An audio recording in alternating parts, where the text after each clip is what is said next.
अंगूर, केला, प्याज की खेती करने वाले जळगाव जिले के लिए आज का दिन प्रधानमंत्री जी के उपस्थित के कारण सचमुच स्वर्णिम दिन है।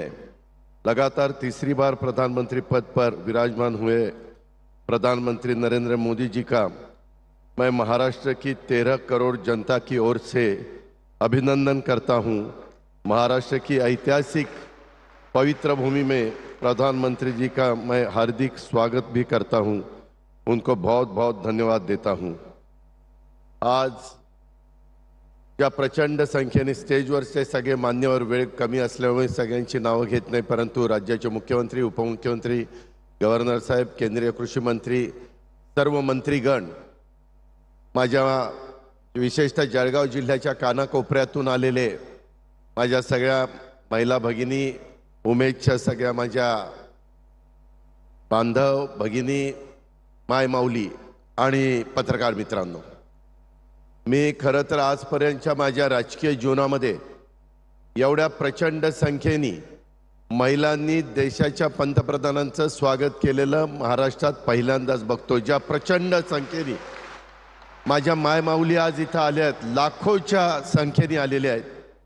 परिस्थिती वेगळी होती, पाऊस पडलेला होता, आजही पाणी वाहतंय। मी आत्ताच मुख्यमंत्र्यांना 2-3 ठिकाणी दाखवलं, परंतु असली सगळी नैसर्गिक परिस्थिती असली तरी आपल्या देशाच्या पंतप्रधानांच्या स्वागताच्या करता आणि त्यांनी हातामध्ये घेतलेलं जे काम आहे, आत्ताच ते बोलत असताना तिथं महिलांना सांगत होते की माझं उद्दिष्ट आहे 3 कोटी महिलांना लखपती दीदी बनवण्याचं स्वप्न त्यांनी त्या ठिकाणी बघितलेलं आहे देशामध्ये।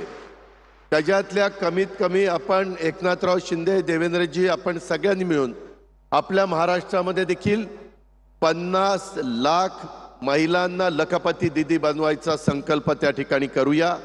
त्याकरता महाराष्ट्र कुठं कमी पडणार नाही याबद्दलची मला खात्री आहे, विश्वास आहे। महिलांच्यावर जर आपण जबाबदारी टाकली तर महिला कोणतीही जबाबदारी अतिशय यशस्वीपणे पेलू शकतात। आजपर्यंतचा महाराष्ट्राचा इतिहास आहे, हे पण आपण सगळ्यांनी लक्षामध्ये घेतलं पाहिजे आणि त्याच भूमिकेतनं आपण सगळेजण जाऊया। हा सगळा जो कार्यक्रम आयोजित केलेला आहे त्या सगळ्या माझ्या लोकप्रतिनिधींचं, मी संयोजकांचं, अधिकाऱ्यांचं पण मनापासून कौतुक करतो की एवढा पाऊस असताना पण त्यांनी प्रचंड मेहनत घेऊन हा जो कार्यक्रम आयोजित केला आणि त्याच्यामध्ये विशेष माझ्या जळगाव जिल्ह्याच्या कानाकोपऱ्यातनं, प्रत्येक तालुक्यातनं आमची महिला पंतप्रधान महोदयांना भेटण्याकरता आली आणि सगळीकडनं एक प्रतिसाद देत होते। आजचा तुमचा उत्साह, आजचा तुमचा प्रतिसाद आणि तुम्ही जो सपोर्ट करत होता तो बघितल्यानंतर खरोखरच तुम्हाला सलाम केला पाहिजे। मी तुम्हाला मनापासून अभिनंदन करतो, तुमचं मनापासून कौतुक करतो। ह्या महाराष्ट्राने नेहमीच महिलांना मान दिलाय, सन्मान दिलाय, सबल केलंय, सक्षम केलंय आणि आज पंतप्रधानांच्या गेले काही वर्ष चाललेल्या ह्या कार्यक्रमातनं देखील महिला सबल, सक्षम होत आहेत। त्याच्यातनं आपले पण काही योजना तुम्हाला सगळ्यांना माहिती आहे, पण वेळ कमी असल्यामुळे मी जास्त बोलत नाही।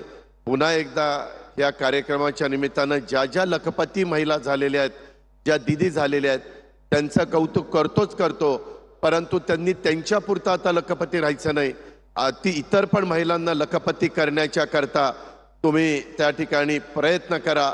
आम्ही सगळेजण तुमच्या पाठीशी आहोत हा शब्द देतो आणि या ठिकाणी थांबतो। जय हिंद, जय महाराष्ट्र।